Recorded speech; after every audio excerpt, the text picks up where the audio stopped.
Je viens de discuter avec vous de quelque chose qui me tient à cœur, qui est se relier ensemble pour être en sécurité. Il me semble qu'aujourd'hui, c'est un sujet d'actualité. En tout cas, c'est le mien et c'est ce qui me motive à mettre autant d'énergie pour démarrer ces groupes de supervision, à la fois en présentiel sur Nîmes et par Zoom. Ces groupes qui vont démarrer en mai et juin 2026. Les inscriptions sont en cours. Et il y aura donc quatre groupes de 6 personnes pour un collectif de 24 personnes à la fin. Voilà, donc je mets beaucoup d'énergie actuellement. Pourquoi? Parce que ce que je ressens profondément, le besoin que nous avons, nous, les thérapeutes, les psychopraticiens, les coachs ou les praticiens bien-être, tous les professionnels de la relation d'aide et quelque part de l'accompagnement humain, nous avons besoin de nous retrouver pour être ensemble en sécurité se relier, se structurer. Pourquoi se structurer? Mais parce qu'on est dans une société qui est en évolution. Et dès qu'il y a des transitions de paradigme, de société, il y a des espaces d'effondrement. Donc il y a des choses sur lesquelles nous étions basés qui sont en train de s'effondrer. Et nous allons nous effondrer avec. Et il va falloir qu'on soit ensemble pour se restructurer. Donc pour moi, c'est important, c'est le moment, c'est maintenant. Se soutenir, pourquoi? Mais parce que c'est humainement difficile d'être dans des périodes de transition où souvent il y a des remises en question professionnelles ou personnelles importantes, des remises en question aussi de nos croyances, donc il y a un paradigme qui s'effondre, donc toutes nos connaissances sur lesquelles on s'appuyait peuvent parfois un peu fondre comme un sucre dans l'eau. On a l'impression que ce qu'on croyait, ce qu'on sur lequel on se basait depuis des années, ben c'est pas vraiment ça, ou ça l'est plus. Et donc on a besoin de se soutenir les uns les autres parce que nous allons vivre, et nous vivons actuellement, et nous allons vivre des périodes qui vont nous secouer, où nous allons tous remettre en question nos croyances et les paradigmes sur lesquels nous nous basons. Et puis évoluer ensemble parce que c'est par ce regard pluriel de plusieurs professionnels et de collectifs, mais j'entends collectif professionnel, c'est-à-dire dans une volonté professionnelle, ça veut dire quoi? Ça veut dire à la fin, à la fois, on se fait payer pour des prestations qui sont des prestations professionnelles, c'est-à-dire que nous garantissons, si nous nous faisons payer, que nous avons la connaissance et la compétence et forcément la formation continue de ce que voilà, de nos prestations.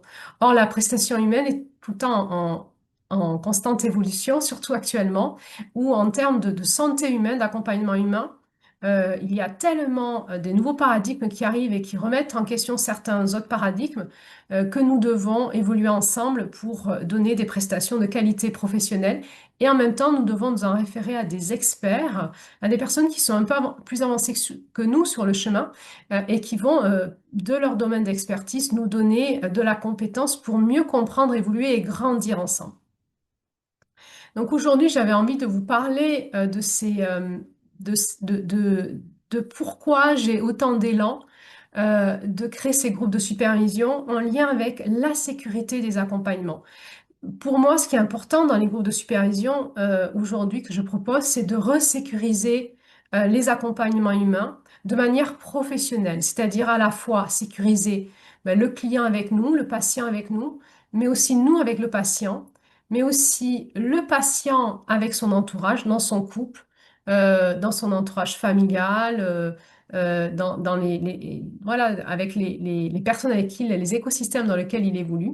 Il faut qu'il soit en sécurité. C'est pas parce qu'il fait un travail d'accompagnement ou quelconque qui l'amène à, je dis quelconque parce que ça peut être psychothérapeutique, naturopathique, de régression de conscience, par le toucher aussi. Enfin voilà, tout un tas d'outils d'accompagnement, de coaching aussi, de remise en perspective d'identité, de regard, de changement de conscience, tout un tas de pratiques que nous pouvons proposer en accompagnement va amener chez le client énormément de bouleversements dans sa vie. Il faut qu'il puisse évoluer en sécurité aussi dans les écosystèmes dans lesquels il est, qu'il puisse nommer ce qu'il vit et son évolution. Et nous, les professionnels de l'accompagnement, nous devons l'aider à progresser dans ces espaces-là et à pouvoir nommer ce qu'il vit pour se remettre en sécurité dans son écosystème.